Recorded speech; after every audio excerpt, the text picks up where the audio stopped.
people say, and it's true, people say it's difficult to change habits, or it could take 30 days. Some people say 30 days.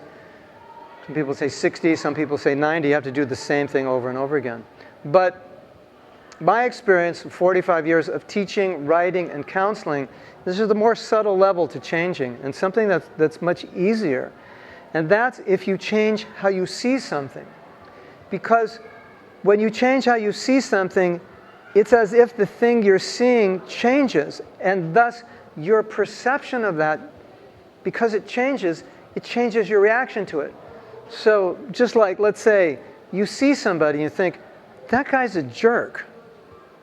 But if I could help you change your perception and see that actually he's not a jerk, but he's a wonderful person, he has so many good qualities, you just haven't seen those good qualities, or you don't know what he's been through in his life that's made him a jerk. He may, if you found out what he went through, then you would think he may be a jerk, but most people who went through what he went through would have killed himself by now. So you change your perception. And when you change your perception, all of a sudden, what happens? You relate to him different. You experience him differently.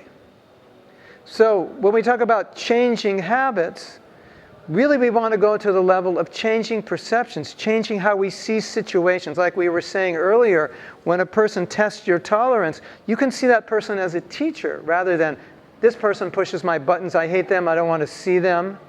If I have to see them for one more minute, I'm going to throw up. No, here comes my teacher. Thank you for teaching me tolerance.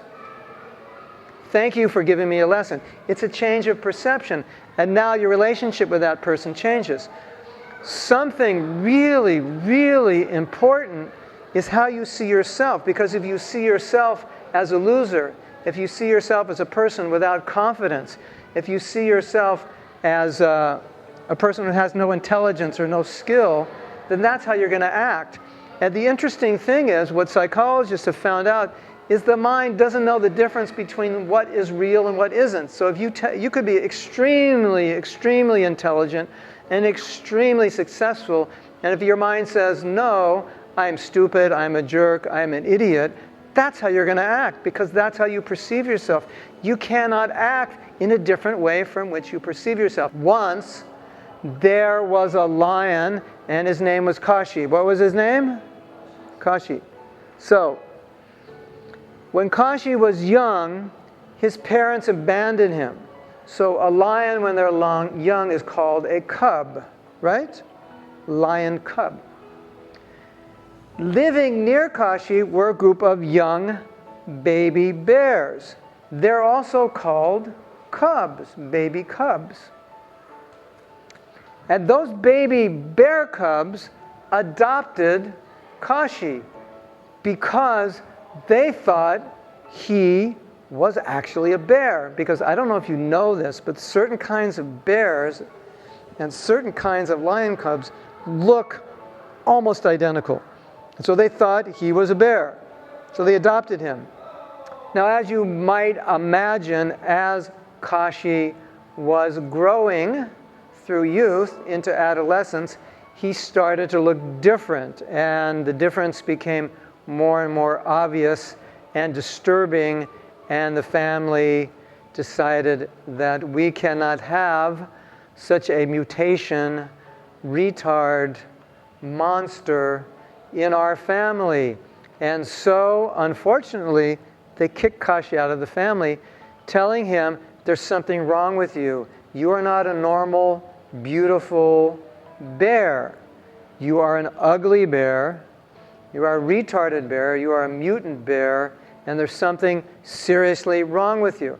So now Kashi goes back into the forest from where he came, living alone in the forest, and he's experiencing severe depression, which is one of the fastest growing diseases in the world today, especially in the developed world. The more the country's developed, the more there's depression. Wonder why.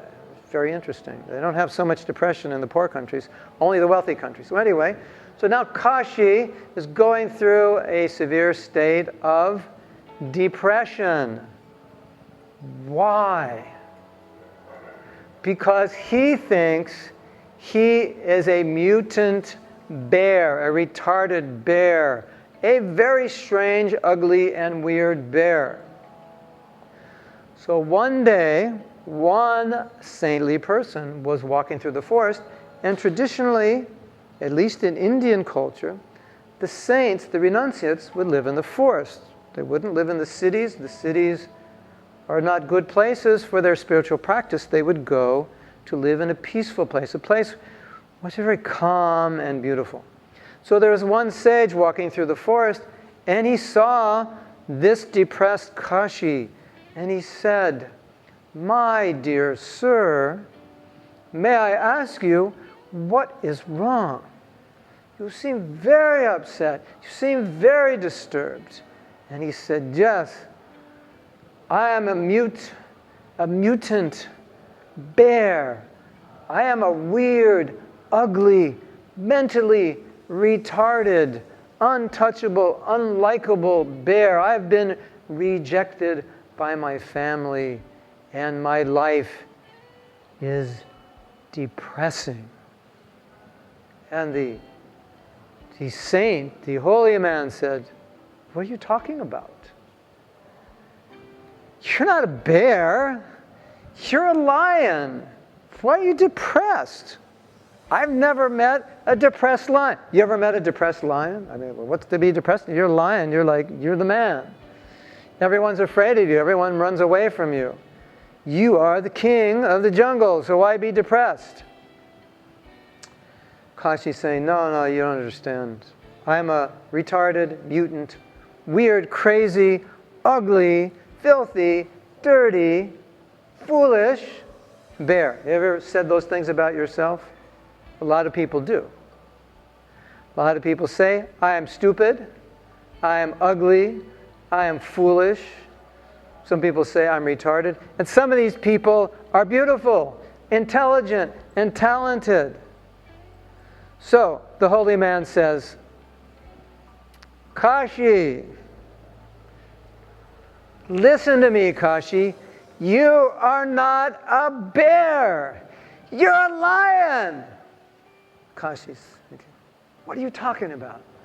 Kashi, you were never a bear. You are never a mutant.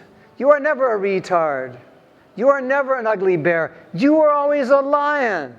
So Kashi's looking at himself. He says, what do you mean? You're a lion. He's looking at himself. So you mean I was never a bear? No! You're never a bear. You mean I'm a lion? Like I'm the king? Like lion and like king of the jungle? Yes! You're the king of the jungle. Oh, you mean I'm the king of the jungle? Yeah! And his head goes up, his chest goes up. Ah, yeah! I'm Kashi, the king of the jungle. Yeah! Rah! So now, as you can expect, Kashi is very, very happy because he realizes he's not a stupid, foolish, crazy, ugly bear, but he's actually a lion. That was a very quick therapy session, wasn't it? He went from depression to ecstasy in about 3 minutes, simply by changing his perception of himself. We need to understand what's most essential and most important to understand is if you change perception, then you change the way you see things, and then you change the way you react to those things. Learning skills doesn't change perception, but if you change perception, automatically you will garner skills because of a new perception, a new way of seeing and a new way of dealing with things. This is such an important point, and I think many, or most of the trainers in the world today, they don't understand this essential point. And we'll give you an example. You can do a sales training, right? So you get all your salespeople in, and you do a sales training. And you give them the exact same training. Do you think they're going to produce the exact same results? That's an easy question to answer because you know the answer is no. And it doesn't necessarily mean that the person who got more or better training is going to do better. Sometimes it does, but not necessarily. Because there's something more subtle than just learning what to say and how to say it, and learning about the product and what it does and why it does it and why it's good and why it's better than the competition. You're dealing with an individual who may not believe in themselves. Or maybe they don't believe in the product and they can't sell it. Or maybe they think they're not a good salesman. Or they have so many beliefs about themselves that make it difficult to approach people. Now, people don't like to be sold things. People don't like to be called up. People don't like me to visit. People don't like sales demonstrations. They have all these negative things going on inside of them. So even though they have all the materials, they have the same thing that everyone else is giving, they don't get results. This is very, very common in seminars, particularly about seminars about wealth building, because there's only a small percentage of people who go to those seminars that actually build wealth, although everyone has the same tools. They're given the exact same tools. Why is it that someone succeeds and someone doesn't? Now, you could say there are many reasons. Determination, focus, and priority, goal setting, and so forth. That's all true. But why is someone focused? Why is someone disciplined? Why does someone set the goals? Because they're not limited by beliefs. Certain people think money's bad. If you get money, it's not good. You're a filthy person. Some people don't think they deserve to have money. And there's so many beliefs that hover around money that make it difficult for some people who have the skills and the intelligence to make it.